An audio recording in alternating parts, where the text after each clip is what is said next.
Yellow storms rolled over Zephyra, 9 like hungry waves. Grit tapped at metal roofs. Sirens wailed low and flat. The transport sank through the dust and set down with a tired groan. Cade stepped onto the pad and felt the world push back. Gravity here was heavy. Each step asked a question. Are you sure? He was. He fixed the strap of his duffel and looked across the ridge town. Prefab walls. Wind vanes. Ropes that sang in the gusts. People stared. Some were human miners. Most wore the slate coats and feathered bands of the Windward clans. No one smiled. A rail lift carried him up to the cliff area. The air grew thinner and colder. Beneath the edge, a canyon fell away into brown haze. It seemed bottomless. The outpost speakers crackled. Welcome, instructor. The voice sounded like it did not mean it. She waited by the warning stones. Captain Sarai Vise. High boots. Windscored cheeks. Eyes like iron under cloud. The clan crest stitched into her sleeve. She did not offer a hand. You are the Terran pilot? She asked. Cade, he said. Assigned to train joint flights. Machines, she said. Buttons. Helmets. Numbers. Her mouth curved, not kindly. Here we fly the wind. If you are a real pilot, ride a gale ray. The crowd hushed. Even the ropes went quiet. A shadow rose from the mist. It came like a sail pulled by a storm. Broad fins spread like wings. The skin shone wet and dark, veined with pale lines. The head was smooth and blunt, with black eyes that watched and weighed. It hovered on its own lift, fins flexing to taste the gusts. No saddle. No reins. Only a bony ridge down the spine. Reed stepped closer. The gale ray's breath smelled like salt and rain. He placed his palm on the ridge. Warm. Alive. He felt a faint tremble under the skin. A pulse. A beat. Sarai stood at his shoulder. Breath with it, she said. Match the air. Do not fight. Balance or fall. He nodded. He set the duffel down and climbed, slow and steady. His boots found the ridge plates. He lowered his weight. The fins raised. The world tipped. Hold, Sarai said. She moved like someone who had done this since childhood. She stood behind him, one hand on the spine, reading the rhythm. Lean when I say. Tap when I say. Follow. Wind struck them like a shove. The gale ray slid off the edge. There was no floor. Only drop. The cold punched his lungs. Dust smeared the sky. The creature tucked its fins, dived, and became a blade. Reed's stomach lurched. His hands found the ridge points. Sarai's voice cut through the roar. One tap. Right. Now. He tapped. The fin flicked. They rolled past a basalt needle with a hand's width to spare. Air screamed along the edges. Left. Lean. He leaned. The gale ray caught a shear and climbed as if pulled by a rope. For a breath, the dust broke, and the sun burned a thin line in the sky. He felt it then. The pattern. Updraft. Downdraft. Curl. He did not think in words. He felt weight move through his feet. He matched his breath to the pulse under the skin. In. Out. Tap. Hold. Ease. The creature answered with tiny shifts. Trust grew in inches. Sarai tested him. Knife hinge, she said. Between those spires. 2 black towers rose ahead like teeth. The slot was narrow. He set his weight, soft and sure. He counted. 3, 2, 1. Tap, tap. The gale ray folded, slid sideways through the slit, and flared out the other side. The crowd on the ridge was a ring of small faces, open and silent. Drones lifted from the canyon lip, dead, gray seeds with thin rotors. They drifted on patrol arcs and then sank again. Sarai watched them with a tight jaw. Old bones waking, she muttered. Keep flying. They swept the outer wall. The wind climbed the stone and tried to throw them off. Reed let it lift one edge and press the other, carving the gust into a turn. The gale ray hummed, pleased. For a breath, the fear fell away. There was only air and line and song. Take us home, Sarai said. He angled them toward the pad. The last gust barged in from the right. He anticipated it and bled it out with a light heel and a slow exhale. The landing was a kiss. Fins drooped. Sand rattled to stillness. The silence broke. A few clan riders nodded. Most stared as if the weather had done a trick. Sarai stepped down. She looked at Reed like a new map. You listened, she said. No smile. Respect was not free here. But the words sounded like one step toward it. A tremor ran through the rock. It was small, like a cough, but it came from below and kept going long after it should have stopped. Ropes shivered. The warning stones ticked. The gale ray raised its head and tasted the air as if it heard something far away. "What is that?" Reed asked. "Storm under stone," Sarai said. She finally met his eyes. "It has been calling louder each week." The siren changed notes. Men and women looked to the canyon. Dust swirled in new spirals. Reed felt the heavy world ask its second question. "Are you ready?" He did not answer out loud. He just adjusted the strap of his glove and looked over the edge. The wind brought a low, deep sound from the chasms. It sounded like breath drawn by something old. The tremor faded, but the silence it left behind felt heavy, like the planet itself was holding its breath. Reed stayed at the cliff's edge, eyes on the canyon haze. It moved strangely, rippling in waves against the light. He'd seen atmospheric anomalies before, on volcanic worlds, on broken moons, but never one that pulsed like a heartbeat. Sarai's voice snapped him back. "Move, Earthman. You've proven you can balance on a gale ray. Now let's see if you can teach without falling off one." He followed her into the flight yards, where wind harnesses swayed and glider fins shimmered in the dim sun. The place was alive with motion. Clan riders tending to their mounts, humans from the coalition unpacking crates of training gear, and drones buzzing overhead like lazy insects. The air smelled of metal and rain dust. Sarai stopped near a row of tethered gale rays. "We don't use your kind of controls," she said. "No panels, no circuits, only the cord." She pointed to the raised ridge along the creature's back. Small nerve lines glowed faintly beneath the skin, pulsing in rhythm. Each mark is a note. Pressure there turns the creature. A wrong touch, and it fights you. A right one, and it sings with you. Reed crouched, tracing one ridge with a careful finger. The creature flinched, then settled. "You said sings?" Sarai smirked. "You'll hear it. When it accepts you." He tried to keep his voice steady. "And if it doesn't?" She shrugged. "Then you fall.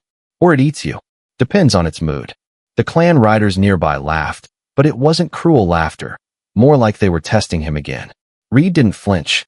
He'd trained pilots on crash worlds and flown through storms that tore metal apart. But this was different. There were no instruments here. No engines. Just instinct. By afternoon, the training began. For human pilots, 8 clan riders. They stood in a half-circle while Sarai and Reed demonstrated. She showed them how to stand barefoot on the cord ridge, how to balance with the body instead of the eyes. Reed translated the motions into simple language: rhythm, lean, breath. "Don't think of control," he said. "Think of trust." The humans struggled. One pilot tried to force the creature with hard taps, and it threw him into a sand pit. Sarai laughed. "The wind doesn't obey orders," she said. "It listens only to those who dance with it." Reed stepped up to the fallen pilot and offered a hand. "You don't fight the air," he said. "You follow it, and then lead when it lets you." By evening, 3 humans could stay balanced for more than a minute. The clan riders muttered that it was impossible, but Sarai's expression softened. She wouldn't admit it, but she was impressed. Then the alarms began. A low wail spread through the outpost, deeper than the wind. The sky turned a dirty red. Miners ran from the cliffs, shouting about something stirring in the lower shafts. Reed and Sarai ran to the observation deck. Dust boiled up from the canyon floor, not in clouds, but in patterns. Hexagonal spirals. "That's no quake," Reed said. Sarai's voice was tight. "The hollow range. The old tunnels run beneath it. They were sealed generations ago." "What's down there?" "Stories," she said. "Things our ancestors buried before the clans learned to fly." A sharp whine cut the air, metal against air, thin and cold. A small drone, not coalition issue, darted out of the haze and exploded against a ridge wall. Its fragments rained down like glittering ash. Reed picked up a shard. The alloy was alien, old, and humming faintly with internal power. "This isn't ours, and it's been underground a long time." Sarai frowned. "You humans dig too deep. Maybe something heard you." He looked over the edge again. The canyon's rippling haze had begun to move upward, twisting in slow spirals. Shapes flickered inside it, massive outlines, like shadows caught in glass. Sarai called for her squad to arm their spears and recall the gale rays. "Whatever wakes beneath us doesn't like the light," she said. Reed turned the alloy shard in his hand. It pulsed once, faint and rhythmic, almost like a beacon. "Then we'd better find out what it's calling," he said quietly. As night fell, Lightning crawled across the horizon, crawling horizontally instead of down. The outpost lights flickered, and from far below, something answered. The sound was not a roar. It was a whisper that shook the bones. And Reed Cade, the Earthman who had ridden a storm beast his first day, realized this planet had just spoken back. The whisper from below followed them through the night. It wasn't sound anymore. It was vibration. A steady, low hum that rolled through the ground, through the wind, through the bones. Every few minutes, something metallic in the outpost would rattle in reply. Fences, fuel pipes, even the Gale Ray's harness clips trembled as if remembering some ancient rhythm. By morning, the skies were sickly orange. Reed Cade hadn't slept. He stood on the flight deck, coffee cooling in his hand, watching thin lines of smoke rise from the mining fields far to the east. The miners had reported tunnels collapsing without reason. Whole chambers sealed off as if the rock itself was swallowing them. Sarai joined him, her expression hard but alert. "Our engineers sent probes down one of the collapsed shafts," she said quietly. "They never came back up." "Lost connection?" Reed asked. She shook her head. "Something cut the signal. Cleanly. Like a blade." He set his cup down. "Then it's time we looked for ourselves." Hours later, a small expedition lifted off from the ridge. 2 Gale Rays, each carrying a rider and light gear. Reed flew with Sarai again, while 2 younger clan scouts followed on smaller mounts. The wind howled as they skimmed over the cracked plains, shadows stretching long beneath them. Below, the surface was scarred with straight, geometric patterns, too perfect to be natural. Even from the air, Reed could see faint lights flickering within some of the cracks, like veins pulsing in stone. "You ever seen that before?" he called. Sarai's reply was barely a whisper. "Only in drawings. My grandmother told stories of machines that dreamed under the world. They reached the largest sinkhole just before dusk.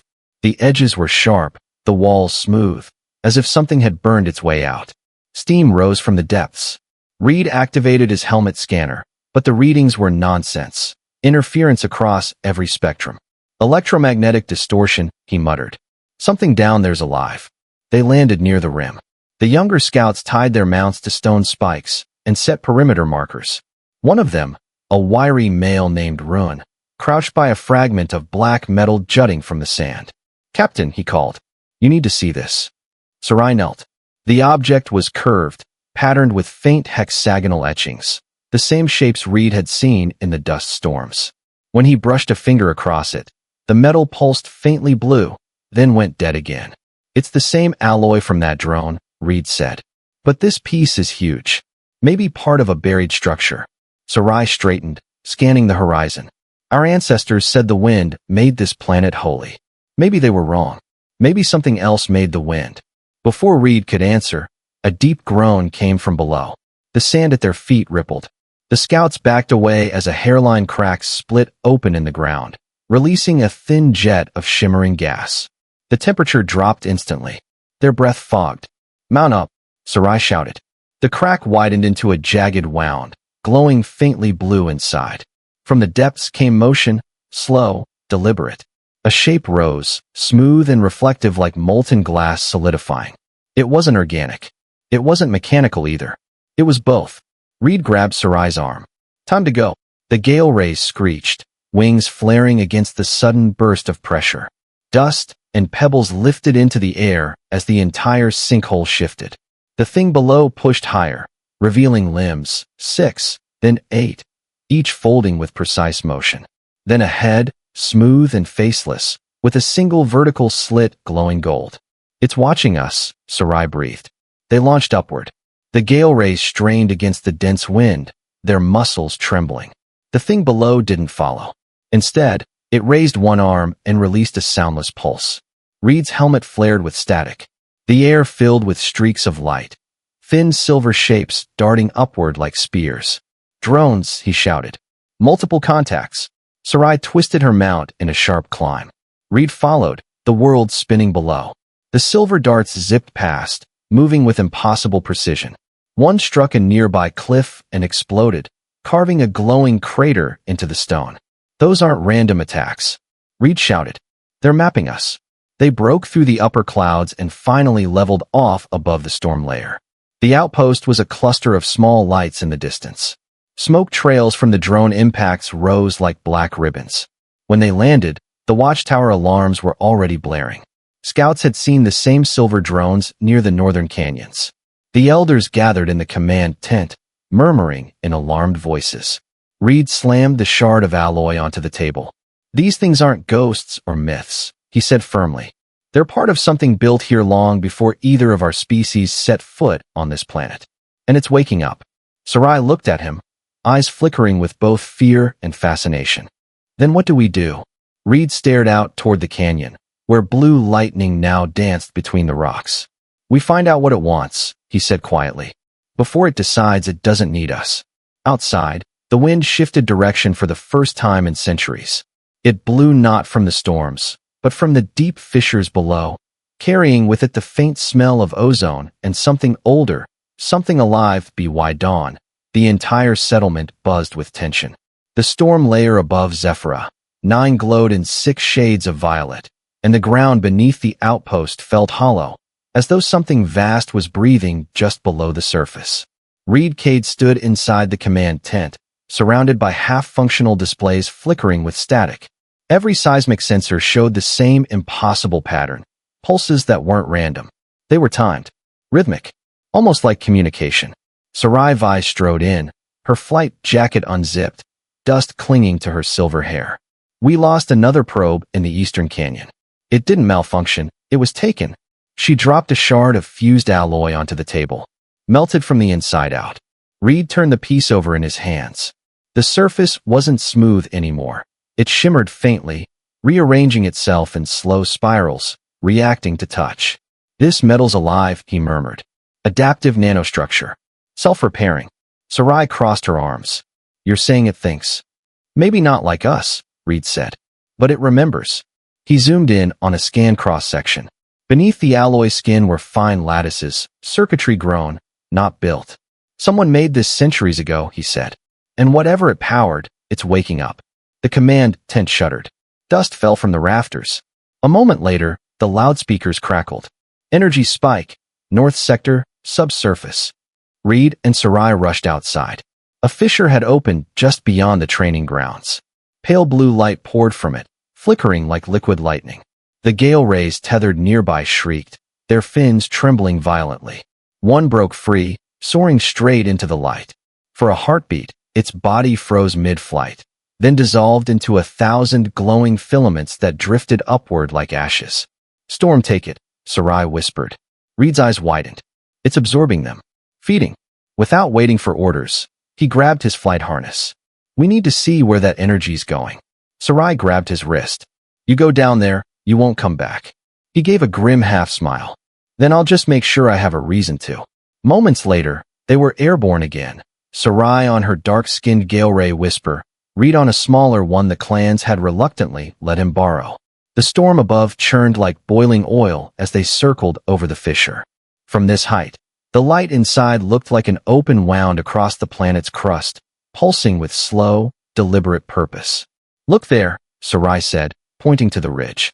Faint lines glowed under the dust, straight, geometric corridors spreading outward from the fissure like veins. "It's a network," Reed said. "Power conduits, or maybe containment lines." They landed beside a collapsed ridge and found an old maintenance tunnel half buried under debris. Carved into the stone were symbols, sharp and precise, but older than any written Vidian script. Some glowed faintly when their light touched them. "This isn't natural," Sarai murmured. "These marks, they hum." Reed ran his hand over the wall. A wave of light shot down the corridor. The tunnel came alive, walls unfolding like petals to reveal smooth metal beneath the stone. A blast of stale air escaped, carrying the scent of ozone and something ancient. The floor beneath them trembled. Then, with a soft hiss, the passage opened into a vast underground chamber. It was like stepping inside the skeleton of a starship, except this one was buried in the planet itself. Black towers rose from molten stone, pulsing with threads of blue fire. Spheres of light floated between the pillars, drifting in slow, deliberate arcs. "By the winds," Sarai whispered. "It's a city." Reed moved closer to a pillar. The surface rippled, showing mirrored reflections. Him, Sarai, the chamber. But in the reflection, there were others. Dozens of tall, elegant figures of light standing where nothing existed. Their faces were blank. Their eyes burned gold. "They're recordings," he said softly. "Echoes." As he stepped forward, the chamber responded. The floor lit up beneath his boots, and the reflections began to move, forming a sequence, a memory carved in light. The holograms showed ancient beings building the structures, shaping the gale rays from living tissue and light. They weren't monsters or gods. They were engineers. Scientists who had turned a wild planet into an experiment. Sarai's breath caught. "You mean my ancestors?" "They didn't evolve here," Reed said quietly. "They were created here." The memory shifted. The light beings argued, gesturing toward the sky. Then came images of storms, black, roaring storms, tearing across the world. One by one, the figures vanished, leaving behind the towers and their sleeping machines. The vision ended. The chamber went dark again. Sarai leaned against the wall, trembling. "All our songs, all our traditions about the first winds, they were lies." "Not lies," Reed said gently. "Just old truths with the names rubbed off." Before she could reply, a metallic groan shook the chamber. The pillars pulsed red. The blue energy in the fissure outside roared, bright enough to burn through stone. "They know we're here," Reed said. The walls began to close. The pillars folded inward, forming a sphere of light that grew hotter with each pulse. Reed grabbed Sarai's arm and ran. Behind them, the chamber screamed, a sound like the planet itself tearing open. They barely reached the tunnel mouth before the ground split apart, throwing them clear into the open. Their gale rays were already fleeing, keening in panic. The fissure widened into a massive, glowing rift. From its heart rose something metallic and vast, its outline lost in smoke and light. A towering construct built from the same living metal, awakening after ages of silence. Sarai turned toward Reed, face pale in the blue glow. "If this is what built us," she said, "then it just remembered what it made." Reed looked up at the towering shape and felt his pulse sink with the tremors underfoot. "Then let's make sure it doesn't forget who we are now." And as the wind screamed across the ridge, the ancient machine opened its golden eyes. The sky above Zephyrah 9 burned like a forge. Clouds swirled in violent spirals around the new rift, and lightning flickered upward instead of down. The storm had changed direction, drawn toward the massive construct rising from the fissure. From the cliffs, the machine's silhouette towered like a broken cathedral made of metal and bone, its ribs glowing faintly with pulsing blue light. Reed, Cade, and Sarai Vise crouched behind a shattered outpost wall, watching the colossal figure awaken. Every motion was deliberate, mechanical, but too fluid to be pure machinery. It moved as though it remembered having flesh once. "The structure's emitting power," Reed said, scanning the readings on his handheld console. "But it's not random. It's organized, like a signal repeating in a cycle." Sarai's voice was quiet. "You think it's talking?" He looked up. "No, I think it's calling." At that moment, a blinding beam shot from the machine's chest into the sky, cutting through the storm clouds. Every display across the outpost went dead.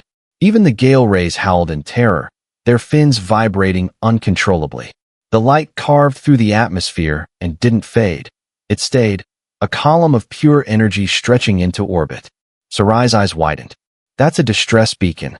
Or a summons," Reed said grimly. "Something buried here wants its creators back." The command alarms wailed again. Miners and pilots scrambled to arm themselves. But what weapon could stop a mountain that could think? The ground shook, and one of the support towers crumbled into dust. Reed and Sarai sprinted to the flight yard where Captain Harn and a group of coalition engineers were frantically calibrating defense drones. Sparks flew from a console. "Every signal we send gets hijacked," Harn shouted. "That thing's overriding the planet's entire network." Reed leaned over the display. A schematic of Zephyrah 9 filled the screen. Beneath the surface, glowing tunnels formed perfect concentric rings. The central node, the awakening structure, was linking them all together. "This isn't just one machine," Reed said. "It's a system." Sarai frowned. "A planetary mind. More like a core reactor. The builders probably used it to terraform the planet. But now," he zoomed out. The rings pulsed in rhythm, counting upward. "It's charging. And when it hits full output, it could vaporize everything on the surface." Sarai grabbed his arm. Then shut it down. Reed laughed bitterly. With what? Harsh language? Every drone I've sent gets reprogrammed mid-flight. The only chance we have is to connect directly to the core and feed it a false command. She stared at him. You mean enter it? Yes. We need to access the primary neural lattice, the control brain. That's suicide. Reed's jaw tightened. So is waiting. For a long moment, Sarai didn't move. Then she turned toward the stable where her Gale Ray, whisper, thrashed against its tethers. Then we go together. By dusk, the sky was crimson and black. The outpost had become a ghost town of shadows and sparks. A handful of riders volunteered to escort them halfway. They didn't need to be asked twice. If there was even a sliver of hope to stop the awakening, they'd risk the winds to try. They launched into the burning clouds. Below them, the planet's surface shimmered like molten glass. The beacon from the construct reached high above, splitting the clouds into perfect rings. The sound was constant now, a deep, harmonic hum that made teeth ache. As they neared the core, their flight gear began to fail. Compass needles spun uselessly, and metal tools fused to their belts. The machine's electromagnetic field was warping reality itself. We'll lose control soon, Sarai shouted. Then we fly old style. Reed replied, forcing his Gale Ray to ride the updrafts. His body remembered the rhythm. Tap, lean, breathe. The creature responded, steadying them through the chaos. When they reached the fissure, the escort peeled away, leaving only Reed and Sarai. The construct loomed ahead, vast and silent, its golden eyes fixed on the horizon. It seemed almost curious. They landed on a broad metallic platform at its base. The air shimmered with heat. The ground hummed beneath their boots. Reed approached the nearest surface panel, a sheet of translucent alloy, and touched it.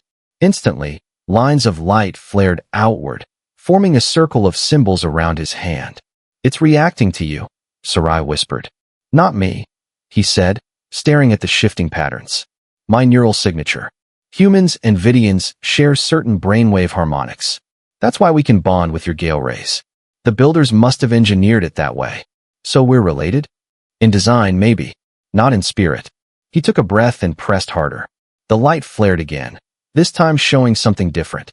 A map of Zephyr 9's energy network and a countdown. 36 hours until total activation. Reed backed away, his mind racing. If we can't destroy it, maybe we can redirect it. Redirect it where? The poles, he said. If we channel the release into the polar vents, we might save the habitable zones. Sarai gave a humorless laugh. So the plan is to convince a living planet not to kill us by asking nicely? He looked at her, blue eyes steady. No, by speaking its language. The platform trembled violently, forcing them to their knees. The golden eyes of the machine brightened, and for the first time, it spoke, not in words, but in pulses that hit directly in their minds. Unauthorized life forms detected. Protocol resumption imminent. Sarai winced, clutching her head. It's inside my mind. Reed's teeth clenched. Then listen, damn it. If it can't hear us, it can understand us. He shouted into the air, his voice barely audible over the wind. We're not your tools. You left this world, and it grew without you. The light flickered. For an instant, the hum faltered. Sarai looked at him, astonished. It hesitated. He turned to her, hope flashing in his eyes. Then we still have a chance. The machine's eyes refocused. The hum deepened, resonating with the heartbeat of the planet. Across the horizon, towers began to rise from beneath the surface, dozens of them, each glowing with the same golden light. Whatever we do, Reed said, gripping his weapon, we do it fast. Sarai tightened her gloves, her face hard as the wind whipped around them. Then let's remind the gods of Zephyra what it means to defy their creation. Lightning burst from the core, lighting the storm in white fire. The battle for the planet's soul had begun, and humanity's defiance would soon be tested against the oldest mind ever built.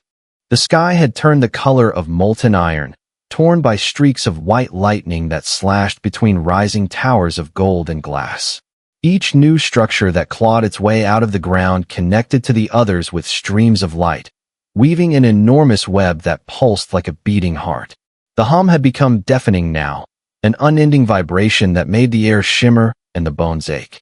Reed Cade stood on the trembling platform with Sarai Vise beside him. The wind tore at their flight suits as the ancient machine above them began to move, slow and deliberate, like a god awakening from a long sleep. Its golden eyes swept across the sky. "Whatever we do," Sarai shouted over the storm, "we have minutes, not hours." Reed checked the energy display flickering across his wrist console. The countdown had accelerated, 20 minutes left until full planetary activation. "We can't stop it," he said, "but maybe we can rewrite it." Sarai stared at him. "Rewrite a world mind? That's not strategy, that's madness. Madness is all we've got." He sprinted toward the nearest conduit tower, the one where the light ran brightest. The gale rays circled above, shrieking in distress as the energy fields warped the air. Several riders from the Windward clans had followed them through the storm, ignoring orders. Among them was Drax Orlan, Sarai's old rival, his dark armor gleaming wet in the lightning. "You said this thing's a weapon," Drax called out as he landed hard beside them. "So how do we turn it?" Reed pointed to the conduits. "These towers are its nerves.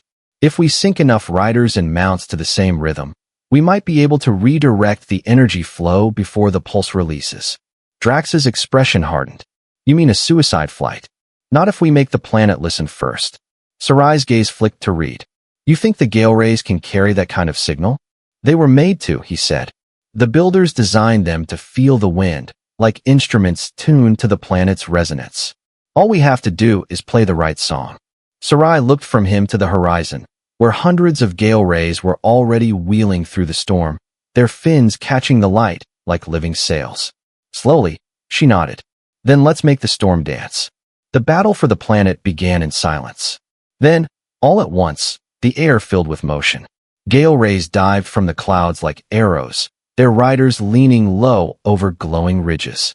Each carried a pulse beacon strapped to its flank, tiny devices that amplified their neural rhythms into the storm's electromagnetic field.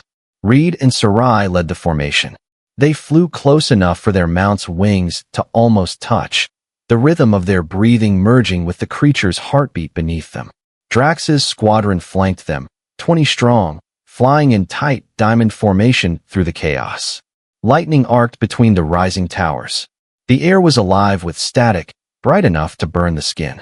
Below, the main construct's chest glowed white-hot, preparing to unleash the activation pulse. "Formation Alpha," Reed barked through the comm. "Hold your line.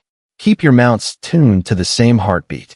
One by one, the riders synchronized, their minds linking through the gale rays, forming a vast lattice of thought and emotion. Human and Vidian alike. Fear, courage, desperation, all pulsing in time with the storm. For the first time in recorded history, two species flew as one. The sky changed color again. The golden glow turned blue, then violet, as the resonance frequency shifted. The planet shuddered in response, confused, uncertain. Sarai felt the pulse inside her skull. It wasn't sound, it was thought. The machine's mind brushing against hers. Images flashed, oceans of glass, cities in the clouds, and towering figures watching stars die. She gasped, gripping the gale ray's spine. "It's showing me what it remembers." Reed's voice came through the static. "Then show it what we are." She closed her eyes and pushed back through the bond. Memories of flight, laughter, firelight, human hands working beside Vidian ones, the defiance of people who refused to kneel before the wind. The machine hesitated. The glow dimmed slightly. But Drax's voice cut through the calm, raw and furious. "It's not enough. The charge is still climbing." Reed's eyes flicked to the countdown. 15 seconds.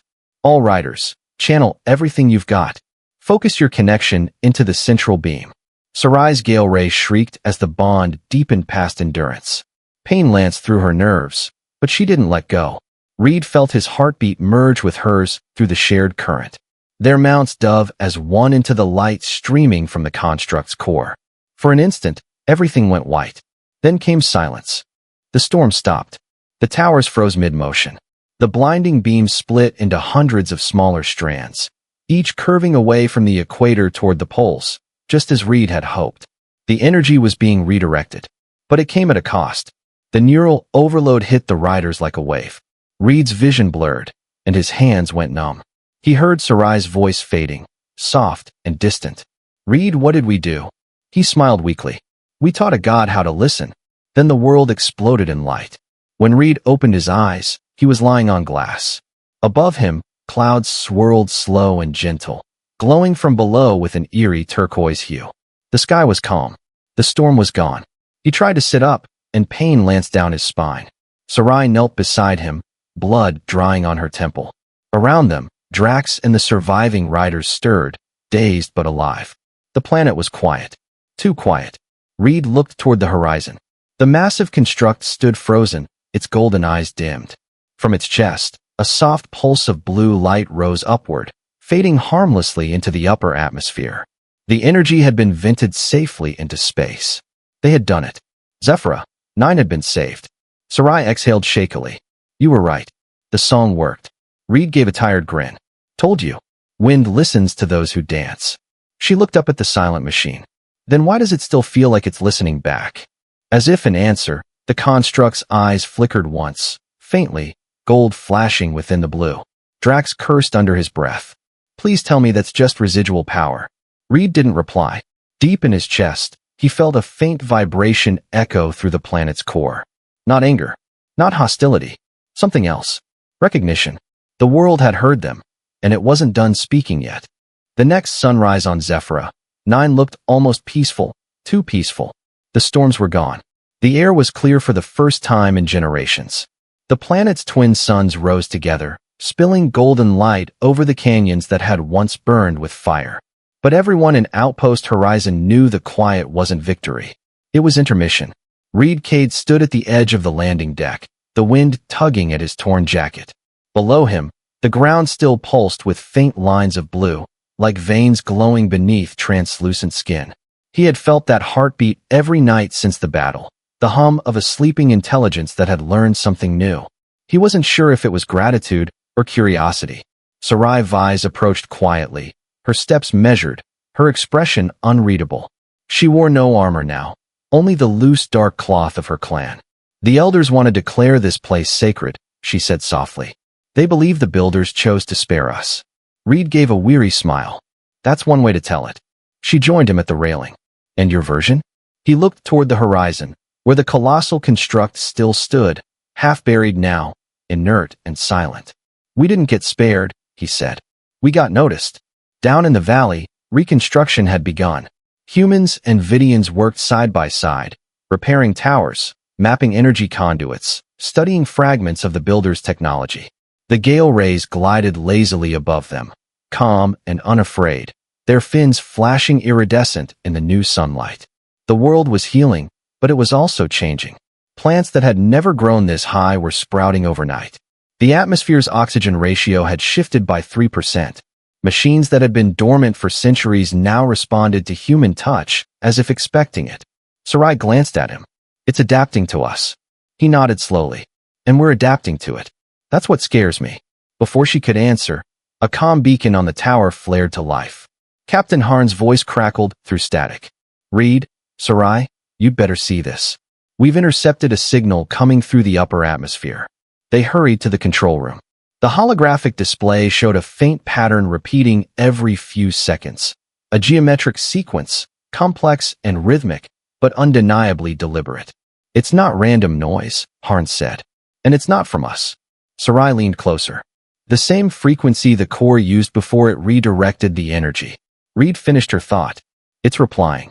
The realization hit the room like thunder. The beacon they had seen during the battle, the one that had shot into orbit, it hadn't just sent a distress call. It had reached someone. And now, someone was answering. Can we trace it? Reed asked. Already did. Harn pointed to the star map. A small point of light blinked far beyond Zephyra's moons. The response came from deep space, somewhere past the outer rim. Whatever's out there, it's on the move. Silence fell. Even the hum of machinery seemed to fade. Sarai's hand found Reed's arm. The builders. He nodded grimly. Or what's left of them. Outside, the wind picked up again. Not the chaotic, violent gusts of old Zephyra, but something gentler, almost deliberate. The flags along the outpost walls rippled in perfect unison. The planet itself seemed to listen. Sarai's voice was quiet, heavy with both awe and dread. We changed the world, Reed. Now it's calling its gods home. He stared at the rising suns, their light burning like twin eyes across the horizon. Then we'd better be ready when they arrive. 3 days later, the first anomaly appeared, a bright streak in the upper sky, visible even in daylight. The scientists called it a solar reflection. The pilots called it an omen. By the 6th day, it was no longer one streak. It was dozens, moving. Reed and Sarai stood on the same cliff where they had first flown together, watching the new lights crawl closer every hour. The gale rays were restless again, lifting their heads toward the sky. She broke the silence. If they come for what they built, Reed finished for her. They'll find we've rebuilt ourselves. He looked at her then, really looked, her wind-burned skin, her violet eyes that had seen gods rise and fall, her defiant strength that made even a world listen. Whatever happens next, he said softly, we face it together. A faint smile curved her lips. That's the only way humans ever do anything impossible. Above them, the first builder ships broke through Zephyr's atmosphere, vast, silent, and beautiful, their hulls shimmering with the same living metal as the construct below. But this time, humanity was ready. Reed stepped forward, wind roaring against his coat, and whispered to the storm that had once tried to kill him. Let's see if the gods still remember how to fly. The suns flared. The sky blazed white. And the story of Zephyr 9 was only just beginning.